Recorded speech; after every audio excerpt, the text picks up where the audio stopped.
Looking at Zach, are we good?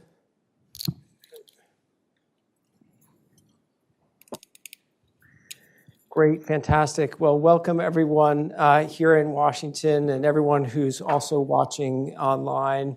Wonderful to have you with us. As anyone who's coming to this event is aware, the events in the Middle East since October 7th have really thrust Iran back to center stage in U.S. foreign policy.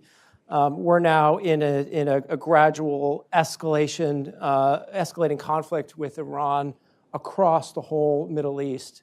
President Biden has said that he wants to avoid a broader war, but one of the things that's been on my mind since at least December of last year is whether or not we're going to be able to avoid that war. And so I'm really looking forward to talking about that today. Bigger picture, in keeping with the Pivotal States series that this event is part of, we want to talk today also about what America's strategic choices are with Iran. Because let's face it, the reality is they're not very good. Iran is a big strategic problem for the United States, but the path forward towards some kind of a better future is not clear. So I am thrilled, genuinely thrilled, to have with me here on this special installment of Pivotal States two fantastic experts to help us think this through. My colleague, Karim Sadjadpour, who is a senior fellow in the Middle East program here at the Carnegie Endowment, and then Suzanne Maloney, who is the vice president and director for foreign policy at the Brookings Institution. I genuinely appreciate you both being here today to talk to us. So there are a lot of things that I want to talk about as we've discussed, both the current situation and where we are, but again, also the bigger strategic picture. So I thought that maybe to get us started, to ensure that we have some perspective and can stand back a little bit from what's happening today, sometimes it's useful to take to think a little bit in historical terms about how we got to the situation that we're in. I mean, obviously, the U.S.-Iran relationship has been difficult for 40 years now. But even within that difficulty, there have been periods when things are better and when things are worse. There have been periods of confrontation, hostility, but there have also been periods of relative détente. So maybe I could start just by asking you, what are some of the key moments, say, in the last 10 or 20 years, that for you really define the strategic relationship between the United States and Iran. Suzanne, would you be willing to tackle that one for us, at least to get us going with a little discussion? I will try. Thank you, Chris, and I'm really glad to be here and to see so many friends and colleagues who are here joining us in person at Carnegie. It's a really important topic, and I'm glad that you've given us this opportunity to talk about it. We've just marked the 45th anniversary of the Islamic Revolution in Iran, and that was, of course, the turning point that transformed Iran from where its previous status as a close and important partner of the United States, perhaps one of the most important partners of the United States in the Middle East, into a determined adversary, both strategically, ideologically, both within the region and around the world. And so over the course of those 45 years, there have been some very marked differences in the way that the relationship has evolved. We can think back to the hostage crisis itself, the Iran-Contra episode, moments of American policy in which we sought to contain Iran during the Clinton administration.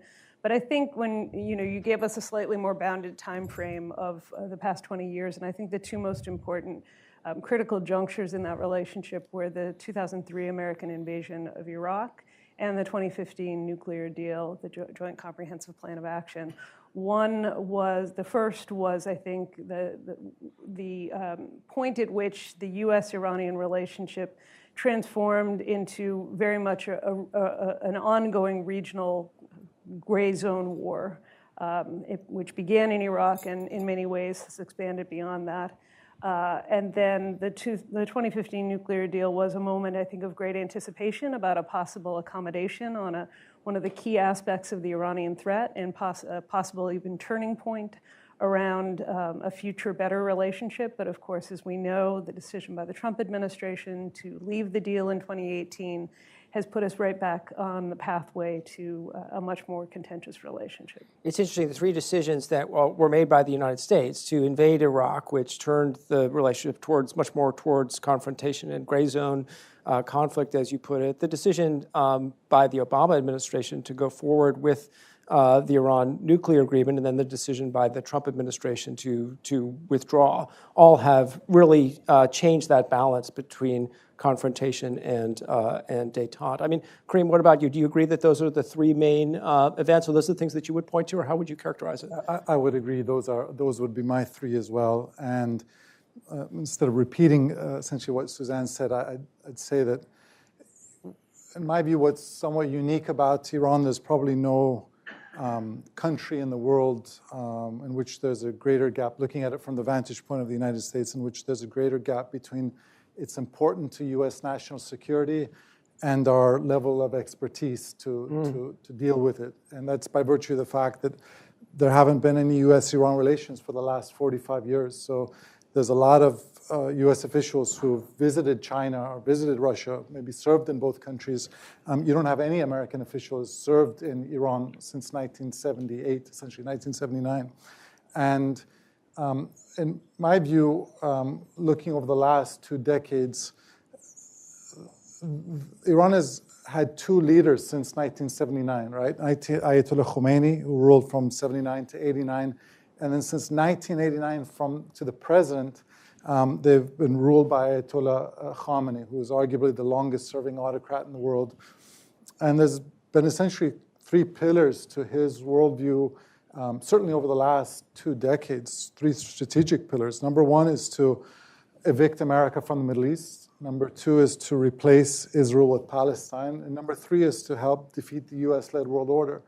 And I think what's happened over the last 2 decades is, by virtue, in many ways, of our missteps, they feel like they've advanced each of those goals. If you look at the trend lines of America's presence in the Middle East, it's going downward, not upward, as a result of our humiliations in Iraq and Afghanistan. I think, especially after October 7th, Iran feels in a good position about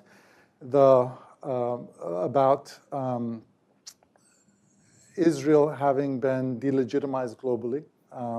And then third, they're willing to partner with anyone. This is maybe something I should say in parentheses. I think one of the misconceptions about Iran over the last decade or 2 has been to view it as a sectarian actor which wants to spread Shiite Islam. And the reality is that Iran is willing to work with anyone, whether they're Sunni Muslim, Hamas being an example, or non-Muslim, the Chivvis government in Venezuela, the North Koreans, Putin in Russia, anyone that shares this goal of trying to bring down the US-led world order. So hostility between Russia and United States, that's an Iranian interest. Between China and the United States, that's an Iranian interest. And as I mentioned, I think they feel much more emboldened now than they did 2 decades ago. I think there's a lot of evidence that they feel more emboldened, and it's interesting your 3-point description of what their objectives are. I mean, I think on the third one, it might take you to task a little bit about whether or not really find they can want to bring down the U.S.-led world order, but is Iran going to have much of a say in that? Is Iran going to play a decisive factor? I'm not convinced about that. But on the regional ones, I think probably would be hard to argue with. But the question is then, in terms of our interests, in terms of U.S. interests, the key U.S. interests that are in play, we have to be careful about not defining them just sort of negatively in terms of the opposite of what Iran wants. It may turn out to be that, but we have our own interests which exist independently of the relationship with Iran. So I'd like to hear really from both of you, maybe Suzanne, you first. I mean, how would you define America's interests, really the core vital interests that matter to American voters and the people who are going to decide our upcoming presidential election, the American economy? What is it that really matters? Where do those intersect with our policy and strategy towards Iran? Well, I think the Islamic Republic, in many ways, is very much an opponent that creates challenges to a number of core American interests. That would include, obviously, the interest in ensuring that we don't have further spread of access to nuclear weapons. That would include the ensuring that we do not see a further expansion of deadly terrorism against our partners as well as our own positions in the region. And it would also include energy security, which has been core to the relationship far longer than the Islamic Republic itself. And I think in each of those three arenas, Iran presents a very significant and ongoing threat, one that we have been struggling to address and to mitigate over the course of the past 45 years. I would also suggest that, and I would align myself with Karim in the sense that I think that, it is very much central to the psyche of the regime that they are seeking to erode America's role in the world, that they in fact think it's inevitable that America's role in the world will be undermined by the forces of history, and that in doing so, they are seeking to align themselves closely with Russia and China in particular, and they've built relationships which are opportunistic, but have become quite valuable to all three players. And we see that playing out not just in the Middle East, but obviously in Europe with Iran's involvement in the war in Ukraine.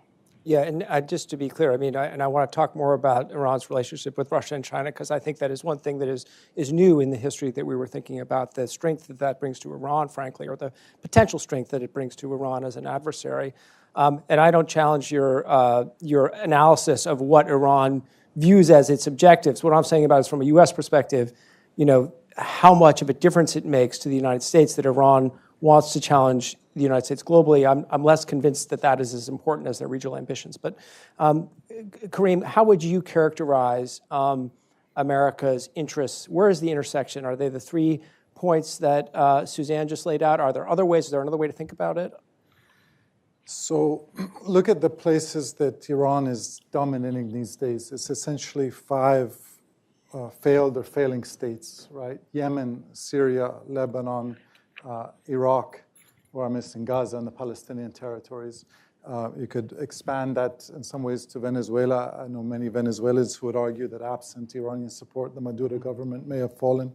So Iran thrives in an atmosphere of instability, chaos. We contributed to that atmosphere with the Iraq war, but I believe we have an interest in stability in the Middle East and the free flow of energy security, as Suzanne mentioned. So I think that's one key point of contention. As I said, what you said, I agree with. We shouldn't define our interests in opposition to what Iran wants, but I would argue that that's how Iran tends to define its interests post-1979. I'll give you a very concrete example of that. In my view, it was from the perspective of the Iranian national interest, having a small U.S. presence in Afghanistan to maintain stability and keep the Taliban at bay. Now, we could argue that maybe that wasn't sustainable, but I would argue that is advantageous from the perspective of the Iranian national interest than the return of a Sunni fundamentalist regime which exports refugees and drugs to Iran, right? But from the vantage point of the Islamic Republic, they've almost always, since 79 to the present, defined their interests in opposition to the United States. Third point is that, Just in other words, their opposition to U.S. operations in Afghanistan was effectively irrational.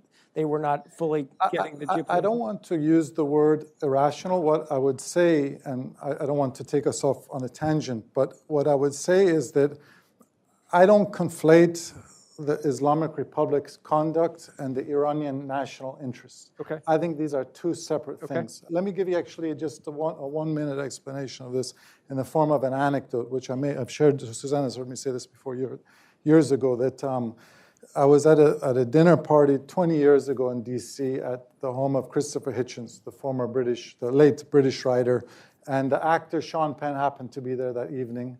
He was very interested in Iran, and he said, why don't we just make peace with Iran? Why don't we just do a deal with them? I was saying, it's not only up to us, right? They have a say in the matter. And we were discussing about how this is a regime whose identity has really been premised on hostility towards the U.S., and that serves as both an ideological purpose, but also serves as a strategic purpose. And he recounted something I thought was very insightful. He had just come from Havana. He was very close to Fidel Castro, and he said, Fidel always jokes that if America were to remove the embargo against Cuba, he'd do something provocative the next day to get it reinstated, because he understands that his power is best preserved in isolation in a bubble. And if you crack open Cuba to the forces of international capitalism and civil society, it's much more difficult for him to retain his hold on power. I think that very much applies to the Islamic Republic. So it's not just that they're ideological for the sake of ideological. No, it has an important component for regime preservation, for regime security. I'm fascinated. You had a nice piece in the New York Times about this, if I remember correctly, a couple of years ago that touched on it. But the question for me is, what's the policy implication of that? Because, it seems to me that the policy implication is that we should relieve pressure on Iran, right? Doesn't that would help to weaken the regime? Yeah, it's an important point. And I think the challenge here is Iran. We can list off the challenges they pose to U.S. national security. They're helping to arm Putin's war against Russia. The 5 challenges we talked about in the Middle East. Listen, this is not, you asked me earlier about what are our interests. As a democracy, we have a citizen-driven foreign policy. And for many years, it was one of the few bipartisan issues in America was Israel's security, right? And there's no other country which denies the Holocaust. It thinks that Israel shouldn't exist, and it's developed pretty. It's developing advanced nuclear capabilities, but also these precision missiles, rockets, and drones, which are tens of miles from Israel's border, right? And that's not an idle threat. That's something that they genuinely. We could see it materialize over the course of the next year. Yeah, right? They're sincere in wanting to achieve that goal of replacing Israel with Palestine. And so, from the vantage point then of U.S. interest, to go to your question, I've had this conversation with many members of Congress where they say, okay, if the argument is that if we try to open up to Iran, right, release sanctions, et cetera, the challenge is that's a long-term proposition. That could take 5, 10, 15, 20 years. Who knows? No one can predict about. In order for it to bear fruit. Yes. Whereas we have these near-term urgent challenges, Yemen, Lebanon, Syria, Iraq, Gaza, Venezuela, cybersecurity, energy security. And the way our system is, in some ways, is, people have 2-year, 4-year, or 6-year timeframes when looking at a challenge. If we were also led by an authoritarian dictatorship and we could have 10, 20-year outlooks, maybe we'd have a somewhat different approach toward Iran. But that's my view of the kind of the near-term challenges and then the long-term goal, because my view reached this conclusion probably 15 years ago. As long as this current government is in power in Iran, we're never going to be able to reach a modus vivendi, an accommodation with a regime which needs us as an adversary for its own internal legitimacy.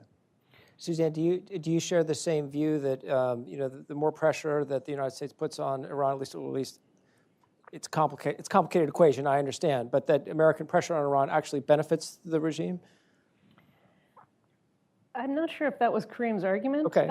So I think that it's challenging to find the right formula, and we have been struggling since November, really since the revolution itself. But the precipitating event in terms of the hostility between the two countries from our side was, of course, the seizure of the U.S. Embassy in November of 1979. Mm-hmm. And in the sort of days and hours after American diplomats and other personnel were taken hostage, the Carter White House pulled together a kind of crisis team to think about how to influence Iranian behavior. And at that point, the recommendation was, some combination of both pressure to try to coerce Iran to do the right thing, as well as diplomacy to try to persuade the Iranian leadership to do the right thing. And we've used some version of that formula consistently over the course of the past 45 years. Mm-hmm. And in fact, despite the fact that Iran is often a partisan issue, in fact, it's one of those countries that is very easy to demonize, and it is one that many Americans know about, even if they haven't had much exposure to the Middle East. And so we talk an awful lot about Iran when we're in a campaign year. And yet the policies of both Republican and Democratic administrations have effectively followed that same formula, both pressure and persuasion. Every American president has sought to engage diplomatically with Iran. Every American president has sought to apply both economic and military pressure to Iran. And what we've seen, of course, over the 45 years is that in many ways, Iran is a bigger problem today than it was even in 1979, when the regime was still very much divided at home, undergoing what was effectively a civil war for several years, and then, of course, invaded by Saddam Hussein, with very few allies around the world. Today, Iran is stronger, I think, in many ways, both within the region and internationally, than it has been at any time since 1979 because of its relationships with Russia and China, because of the strategic depth that it has achieved through its cultivation of proxy militia groups in a variety of different contexts. Iran doesn't really have a regional, sort of adversary that can threaten it in a significant way, with, of course, the obvious exception of Israel. And I think that's also part of the motivation of Iran's hostility toward Israel, is that it is really the only peer power that the Iranian regime faces within the region. So I want to go back to what you were saying. Well, I still want to talk about Russia and China aspect of it and the growth in Iran's power trajectory over the course of the last decade. But starting with the policy choices and the options between diplomacy and pressure. I mean, it sounds like any sensible U.S. approach to Iran in the future is going to combine those two elements. Is that, just trying to summarize what you're saying, is that accurate?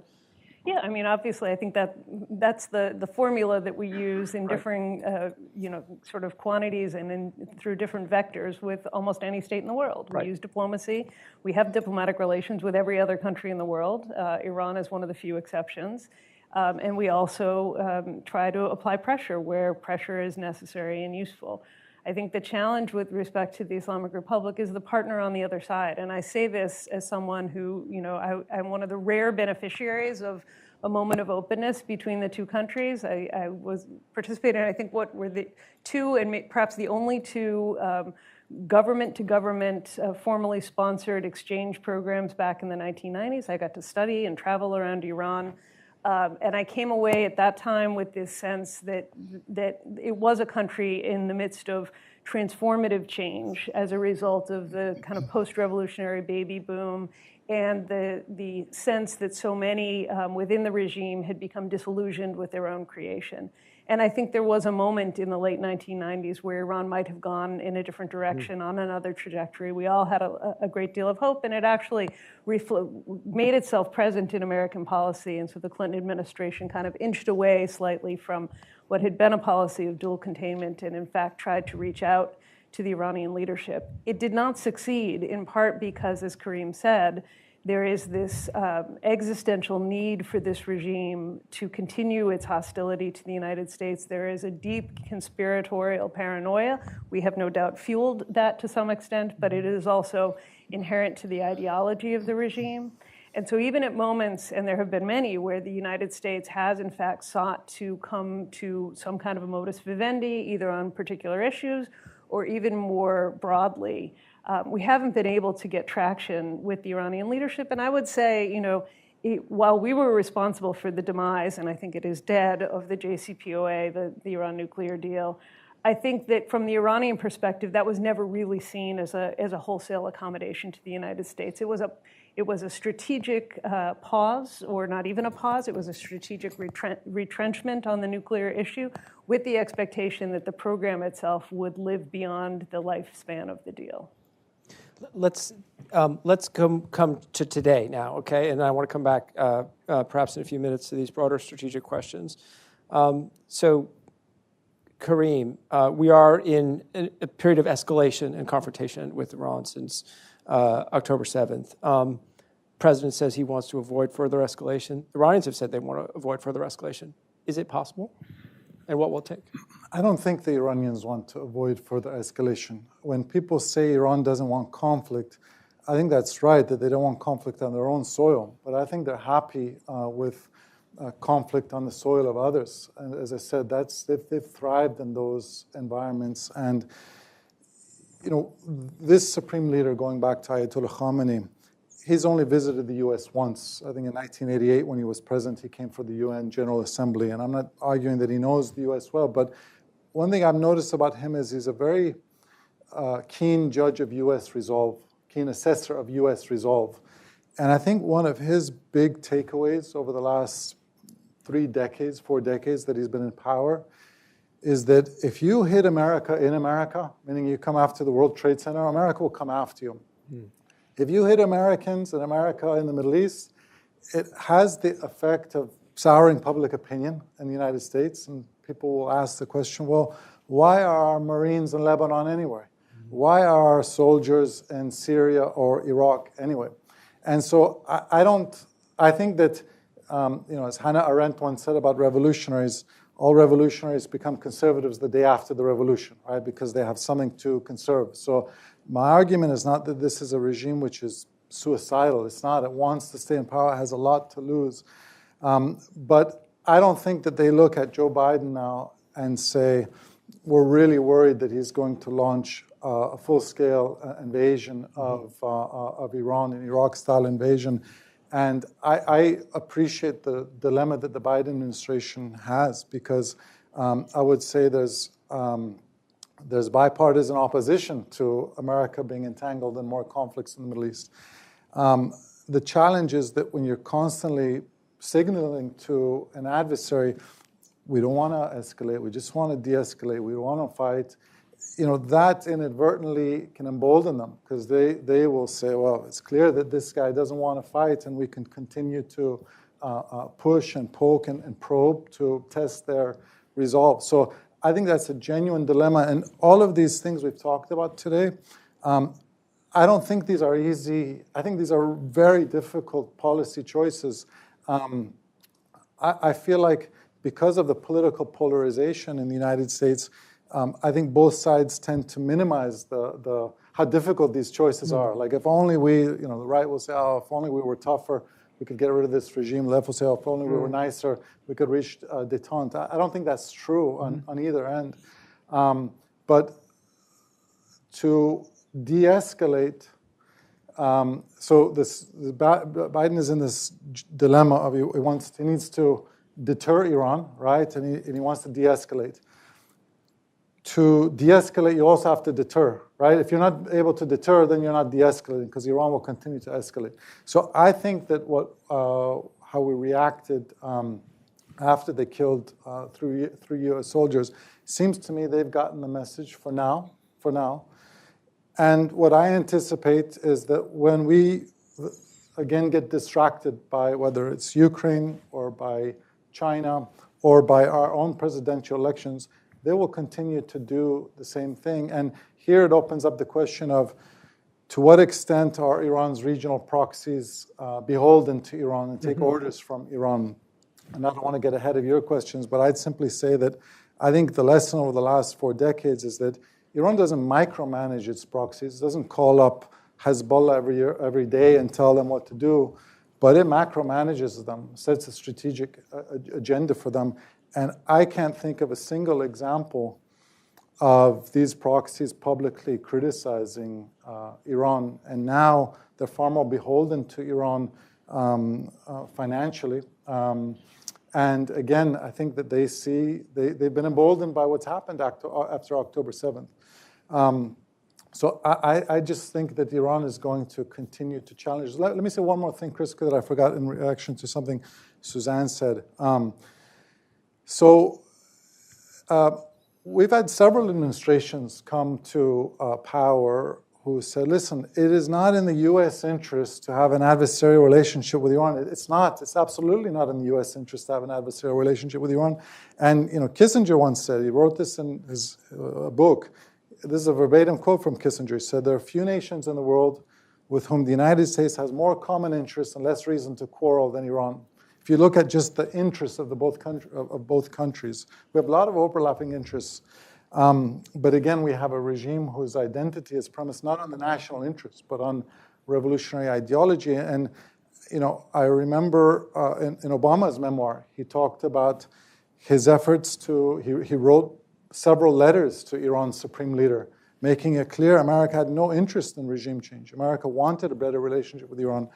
And he described Khamenei's response to him, one letter in response, as tantamount to the middle finger.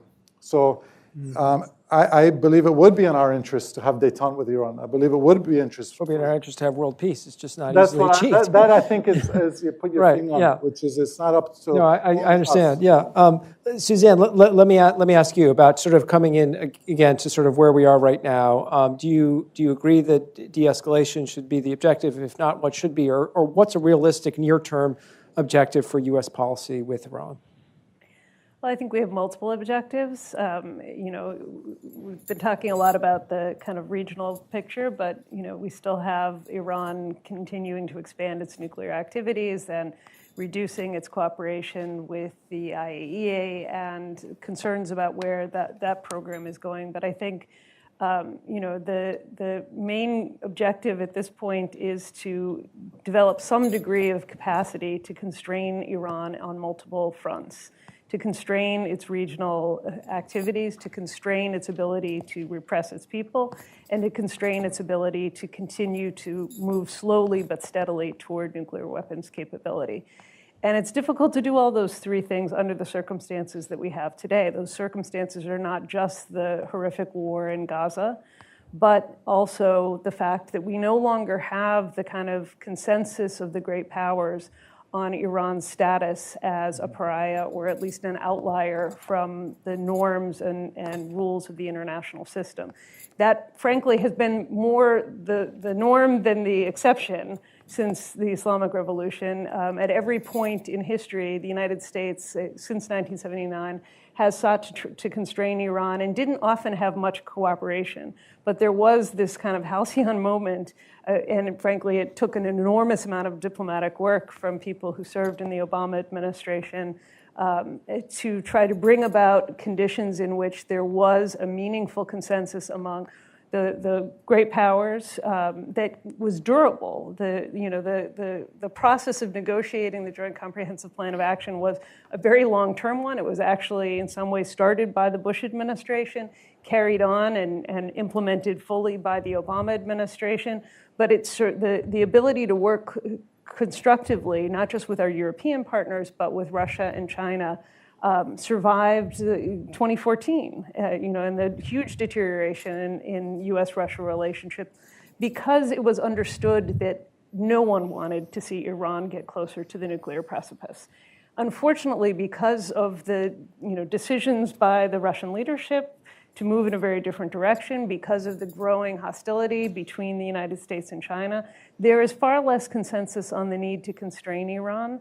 And it makes it that much more difficult for us to achieve that, because we're working without the cooperation and with, in some respects, the active subversion of the other great powers. So what are the tools that we do have that could even begin to achieve the objectives that you laid out? I mean, getting the regime to treat its people decently, restrain its nuclear program, reel in its regional partners, if it can even do that for reasons of the principal agent problem, which Karim raised at least implicitly a minute ago. I mean, what tools do we have?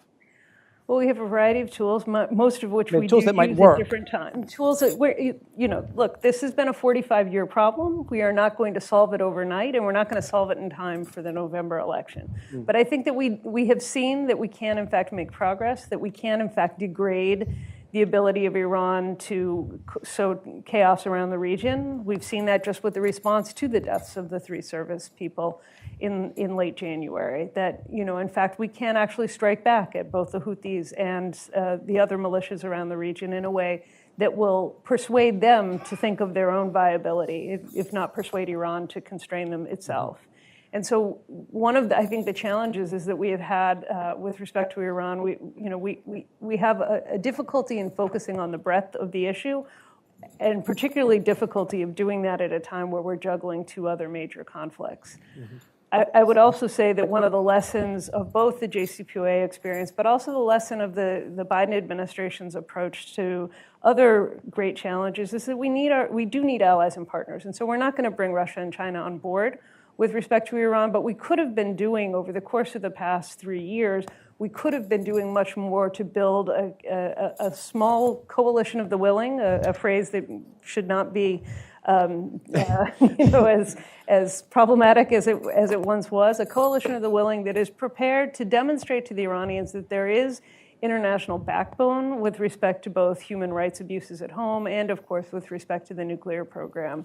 Unfortunately, we just haven't been doing that. We've been essentially, the Biden administration's approach was to try to put all its eggs in the basket of bringing the JCPOA back online, assume that somehow the militias would take care of themselves, and that the regional situation wouldn't blow up in the way that it has.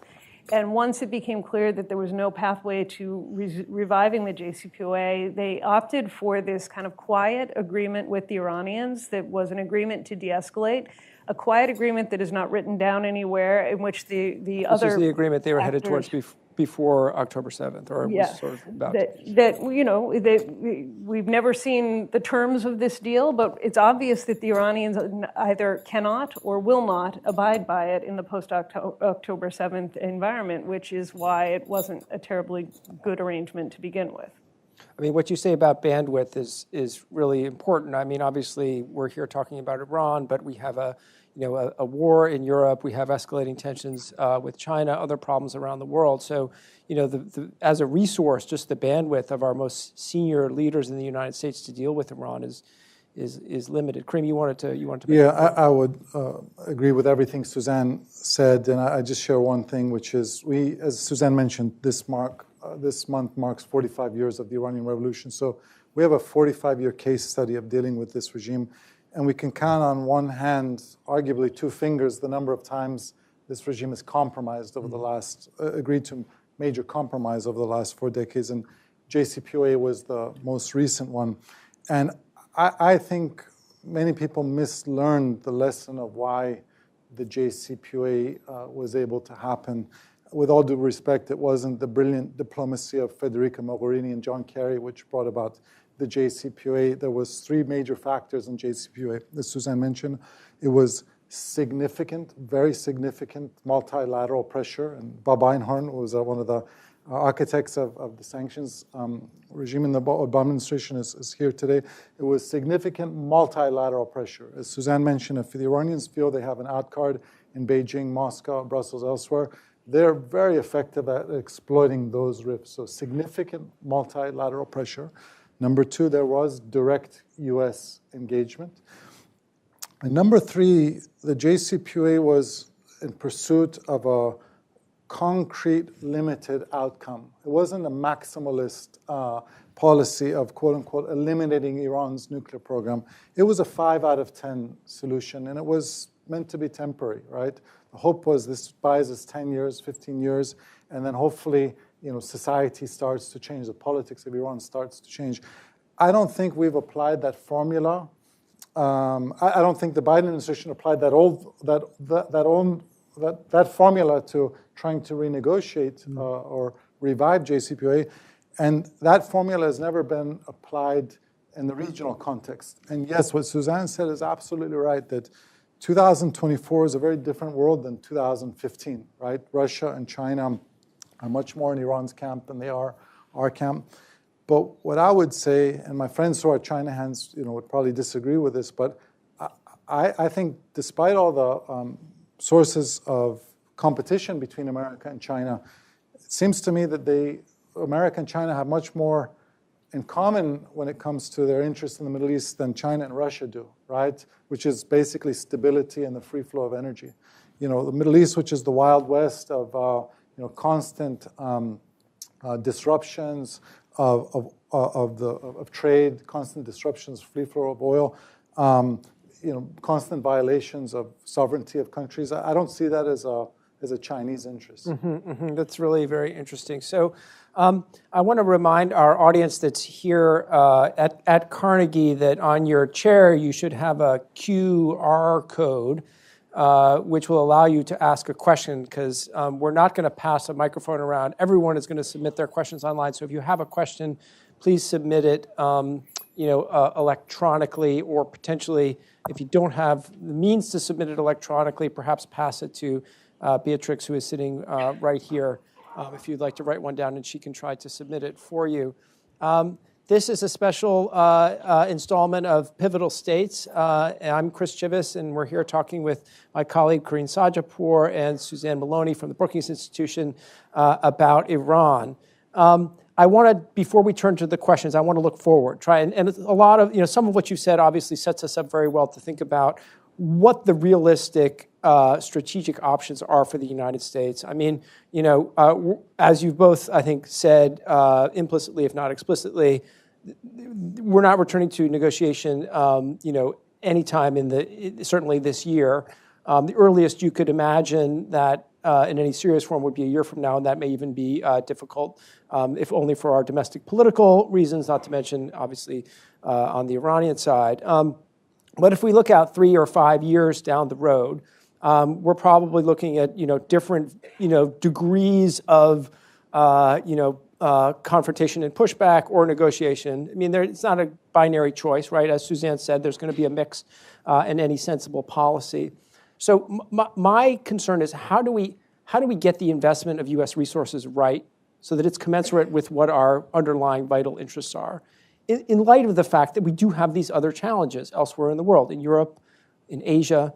The challenges in Asia, to my mind, are more important than the challenges in the Middle East. And actually, to my mind, the challenges in Europe are also somewhat more important, or at least important in different ways than the challenges that we face in the Middle East. So how do we ensure that the strategy that we settle upon to achieve our objectives with Iran doesn't overuse resources in the way that we have in the past, whether we're talking about our military resources, the use of sanctions, our diplomatic assets, or just the bandwidth of our most senior leaders? I mean, what does a realistic strategy look like? Suzanne, let me turn to you. It's not an easy question, I realize, but any thoughts that you have about, once we're beyond this immediate phase, what would a realistic and cost-effective strategy for dealing with Iran look like?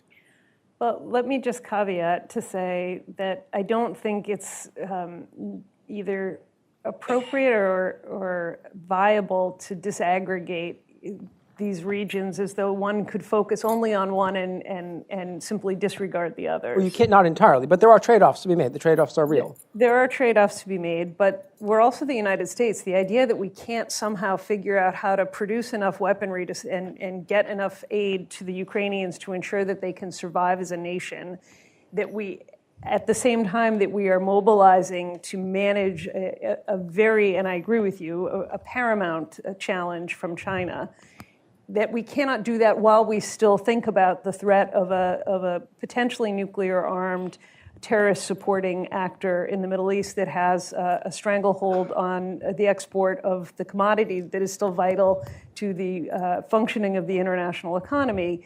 To me, that's the definition of a great power. We have to be able to do all those three things at once. And as we've already seen, as we've already discussed, Iran's support to Russia in Ukraine has been critical at key moments to its ability to sustain the war there.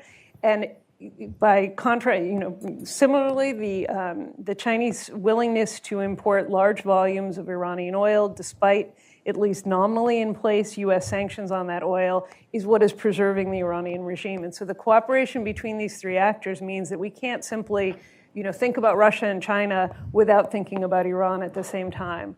When you say, sort of an appropriate investment of American resources and principles time, I think that, in effect, we tried to, sort of push the Middle East to the side over the course of the past couple of years.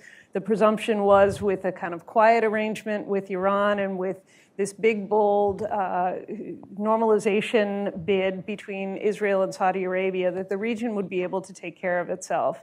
I think what we found is that simply isn't the case, and it's partly because of Iran's willingness and capacity to continue investing in proxies, to elevate their ability to push back and to create significant violence through providing them not just with advanced weaponry, but of course also with the training and coordination that they have over the course of many years. So I think we have to take the Middle East seriously. I think we have to take Iran seriously.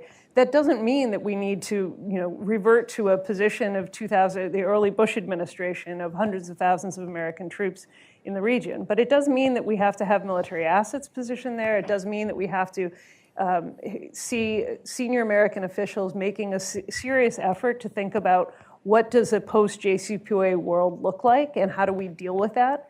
And it also means that we should be thinking a lot more about how Iran evolves over a period of time in which it may be as unstable internally as it has been destabilizing externally. We don't really know what the future holds for Iran. Its leadership is elderly.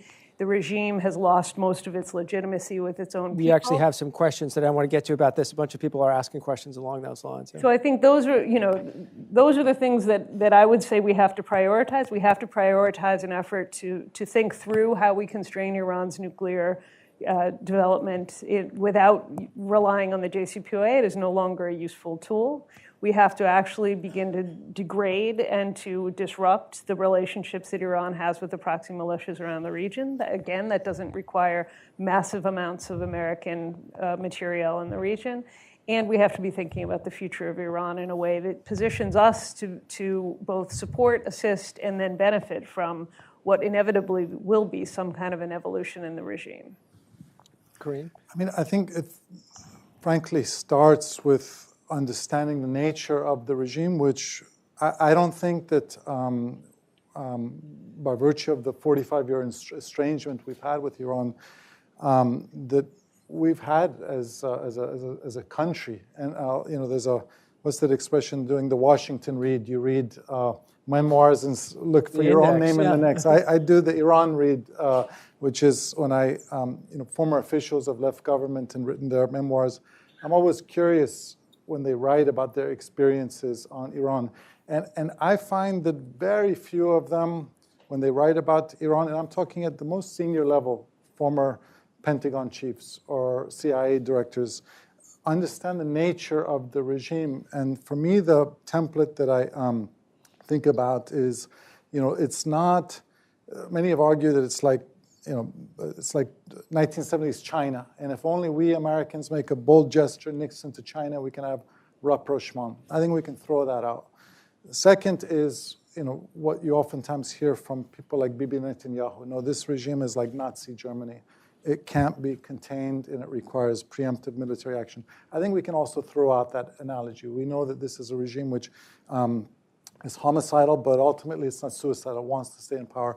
For me, the best template, both in terms of thinking about the nature of the regime and then it goes to the policy, is the Soviet Union. And I don't want to elevate Iran to the level of a global superpower. It's not. It's a regional power. But I think the tools that we employed against the Soviet Union, the policy we employed, can be very useful. So we did have dialogue with the Soviet Union. We did have arms control deals with the Soviet Union.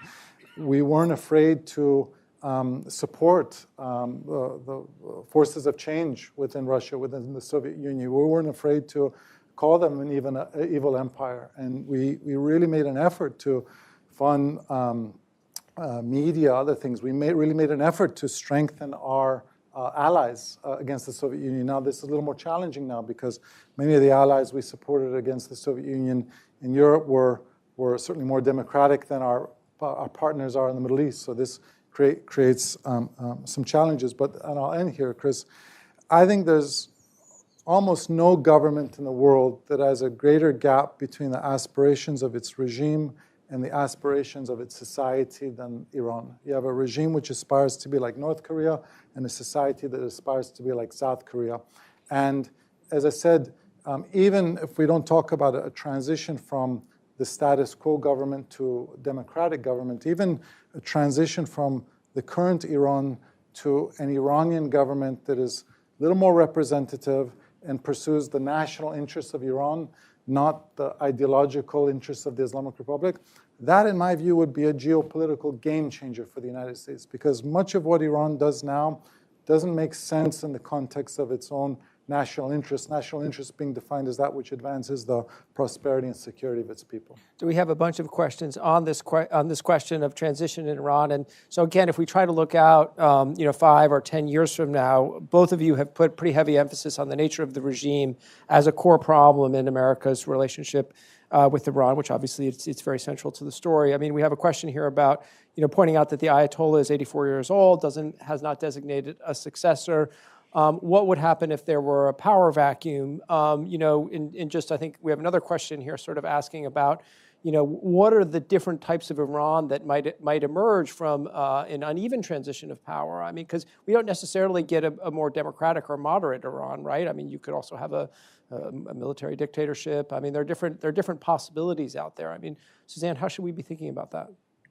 Well, I think we have to be prepared for almost anything to emerge. Iran has survived an awful lot over the course of the past 45 years, and so it's not inevitable that the regime is going to change in the next few, even with an elderly leader. But it will be the first big moment, I think, of political uncertainty in at least a decade or more for Iran when, in fact, the current supreme leader dies. Iran went through the succession process once before in 1989. That was arguably a moment of tremendous transition, both within Iran as well as around the world. And it wasn't entirely clear for the first couple of years that the regime would come out stronger than it had been before, but it did. And I think we have to be prepared for that as one potential outcome, that despite not having an obvious successor other than the very inept and inhumane current president of Iran as supreme leader, that this transition could happen successfully, and we could see an Iran which moves to a position in which the Islamic Republic is set up for another couple of decades.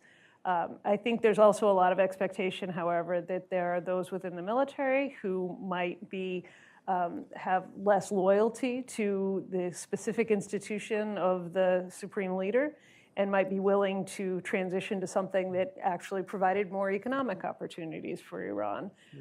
That might not be a particularly more appealing regime from the United States point of view, and it certainly would not be one that I would expect would be less of a threat to all the interests that we talked about before.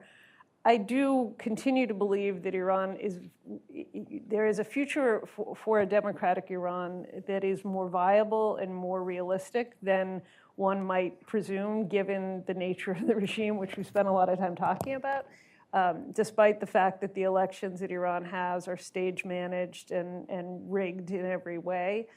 Iranians are incredibly politically literate. They have had experience with at least the concept of competitive elections, and there is, I think, a hunger and an appetite for accountability at the governmental level that is not always present elsewhere in the region. And so I think that there is a possibility in which you could see a much more radical break from the current status quo. Are the opinions of, it's maybe difficult to answer this question, but one of the questions that's posed here by our guests is whether or not the opinions of Iranian citizens at this point may be so poisoned towards the United States that no matter what kind of government or regime follows the current one, should there be a transition, it will still be extremely difficult to have a more constructive relationship.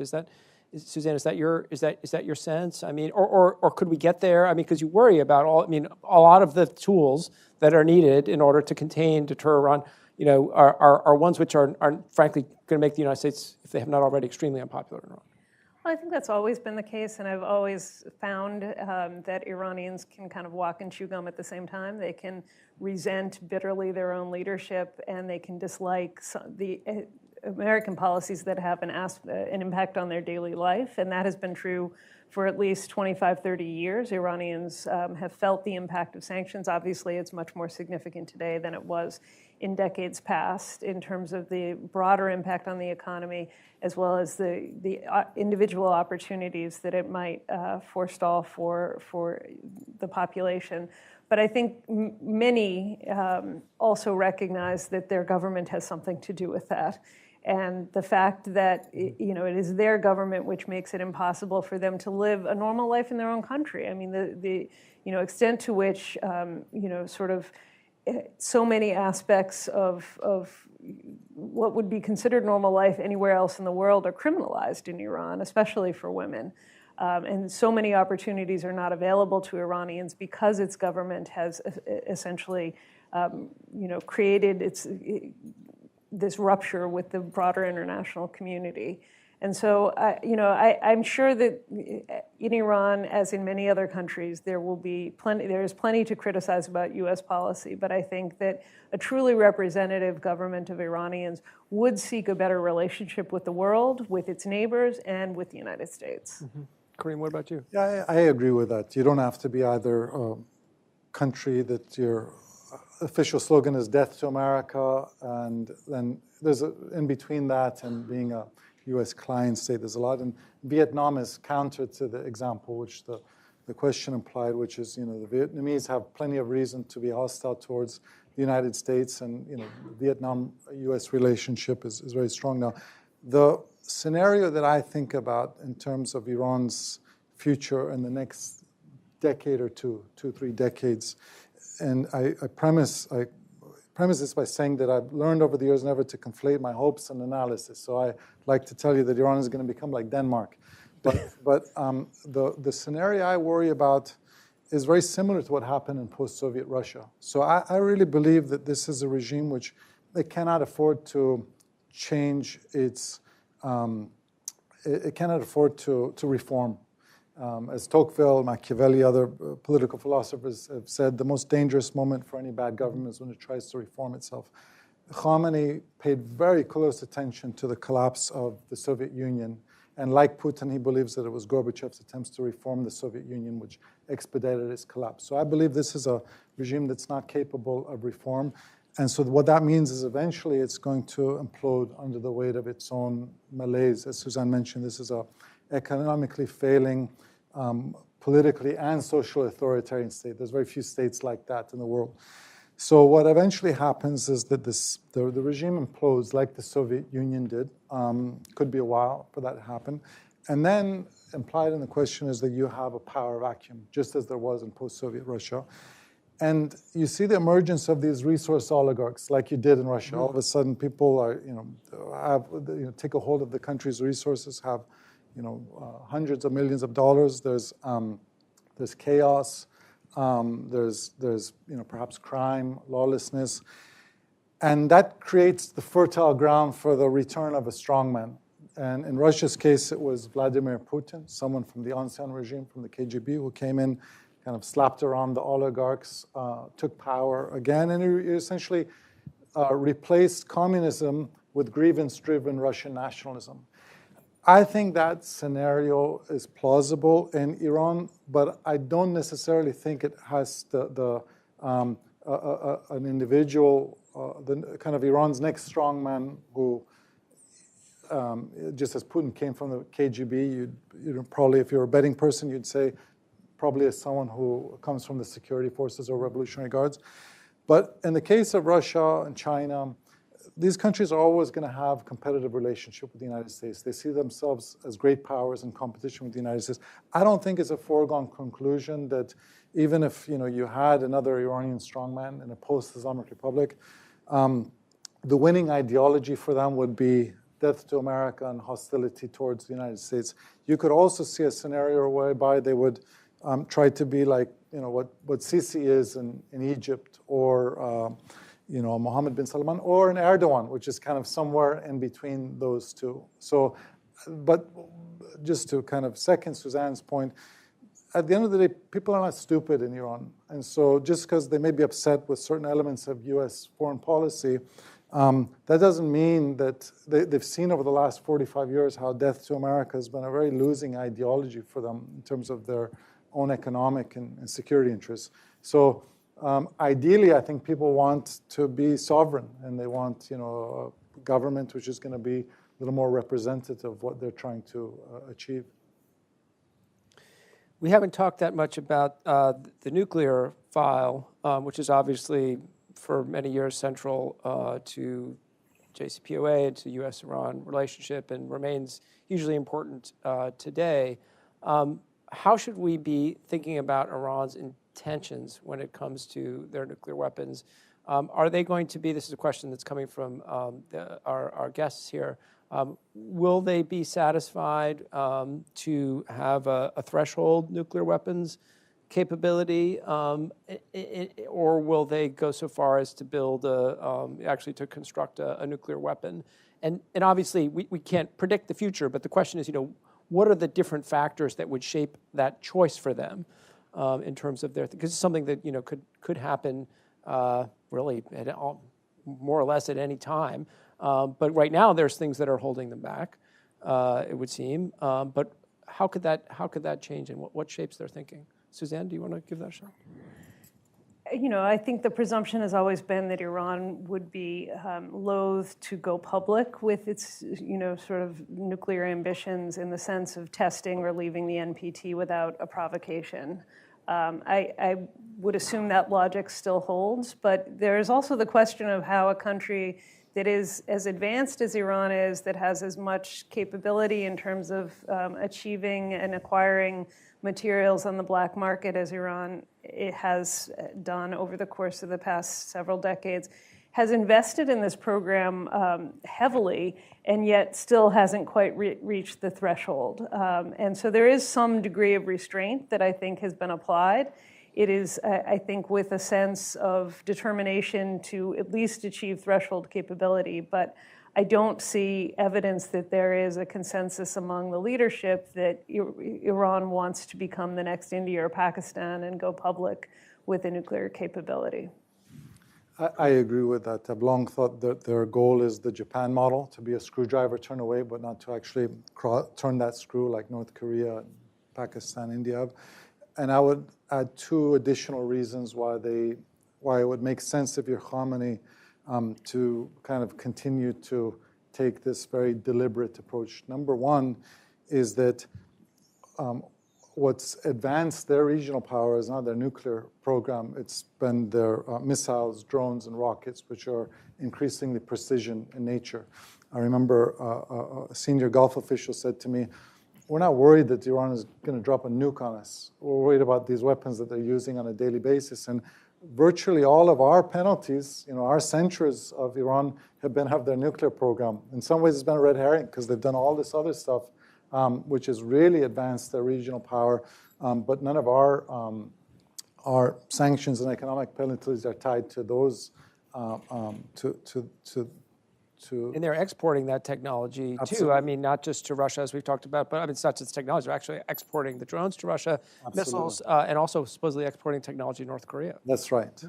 Second reason why, if you're putting yourself in the shoes of Ayatollah Khamenei, why I would be reluctant if I were him to cross that threshold is that who's going to control that football once you get a bomb? It's going to be the military that controls that football. And if you want to keep power for yourself and you want to continue to kind of be at the power of the top of the power pyramid in Iran, I think that's a real risk for him. That there's a real danger that it kind of cedes power internally to the forces that are going to be in charge of a new nuclear weapon, which would be the military. So I think if I were him, putting myself in his shoes, what they've been doing up until now has been very effective, and it would be a real risk. And listen, when you're age 84, I don't think you have kind of a strategic doctrine. I don't think you reinvent that strategic doctrine at age 84. Mm.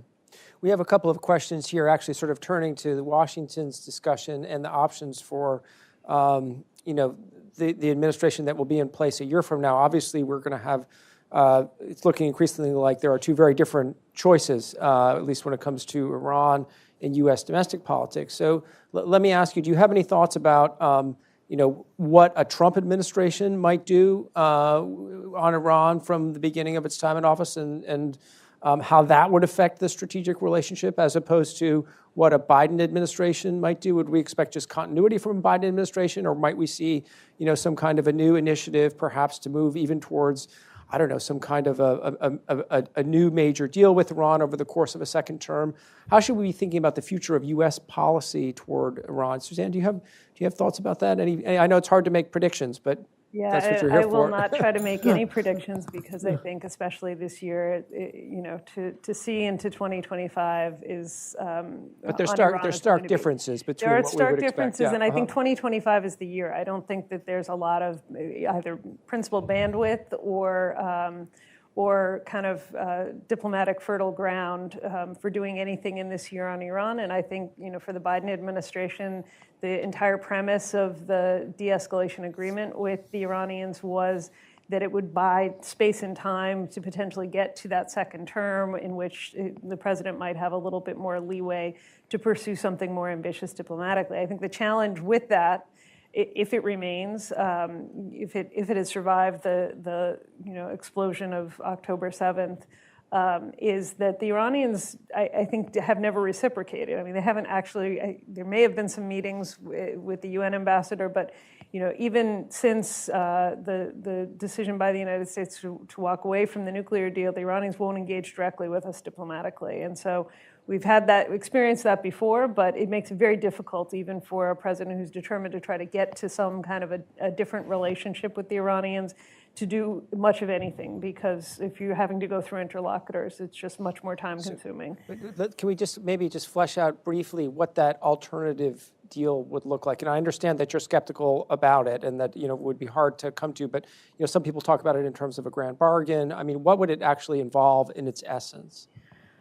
I think that, again, October 7th has changed a lot of things, and I think it changes this in a very meaningful way. But I think the original intent would have been to get back to some kind of a nuclear agreement, probably a less for less kind of agreement rather than a more for more, even though that was, in fact, what Biden officials said in the early months of the administration. But to at least get back to some kind of a formal arrangement between the original parties to the JCPOA, perhaps building in other parties, including those in the region who felt that they were not incorporated as they should have been, to do something that it would at least ensure that there was oversight over Iran's nuclear activities, that there were constraints on its ability to continue to progress along the technological value chain, and to have some visibility into what Iran's sort of breakout time or race to a bomb might look like. All of that would be an improvement, of course, over the situation that we have today.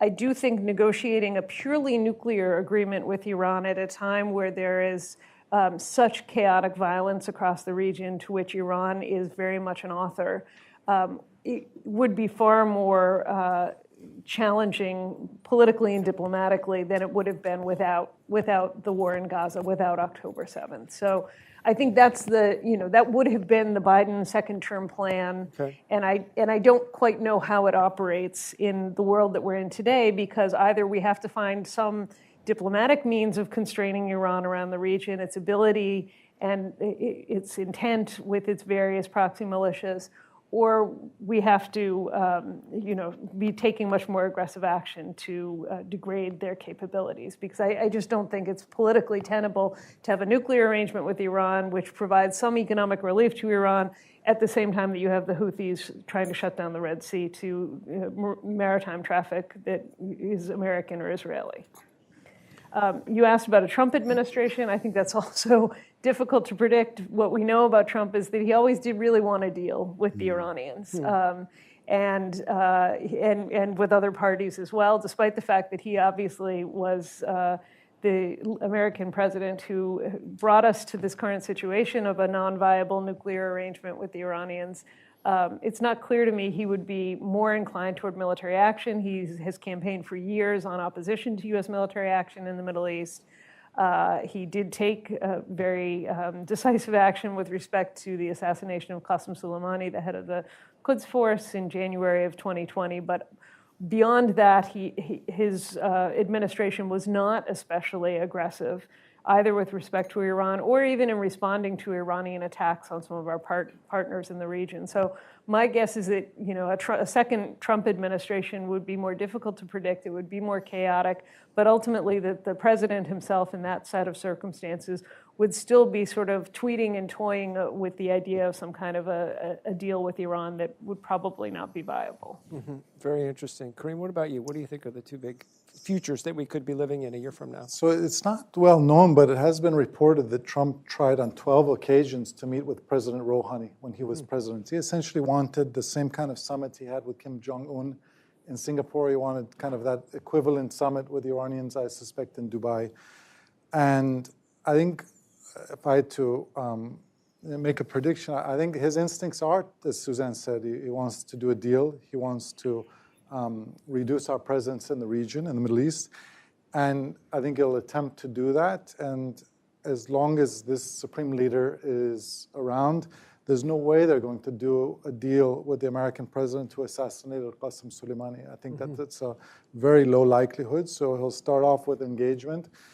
It won't be reciprocated. And then I think he'll be forced to go into something much more aggressive. And what I've thought about Trump is that he's capable of trying to build hotels in Iran, and he's capable of dropping bombs on Iran. It's very difficult if you're Iranian to do that. I think if it's a second Biden administration, see, my view right now is that the Biden administration is reluctant to escalate right now because they have an election coming up. If you start to escalate against Iran, it leads to conflict, which then spikes the price of oil. That's detrimental to your interest in trying to get reelected. But I think in a second Biden term, my view is that they'll approach it more aggressively than they approached when they entered office in 2020.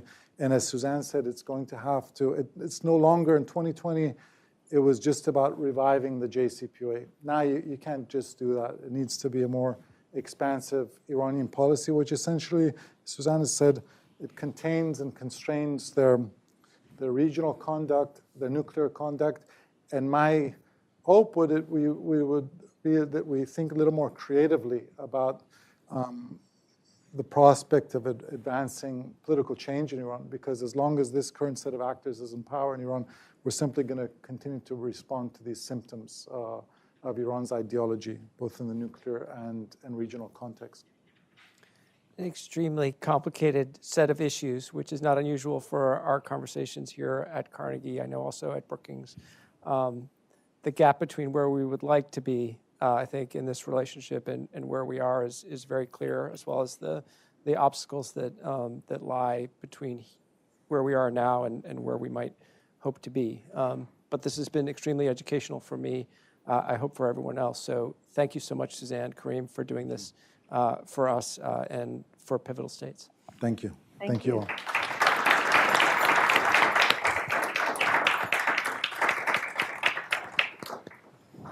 I could go on asking you guys questions for another 2 hours.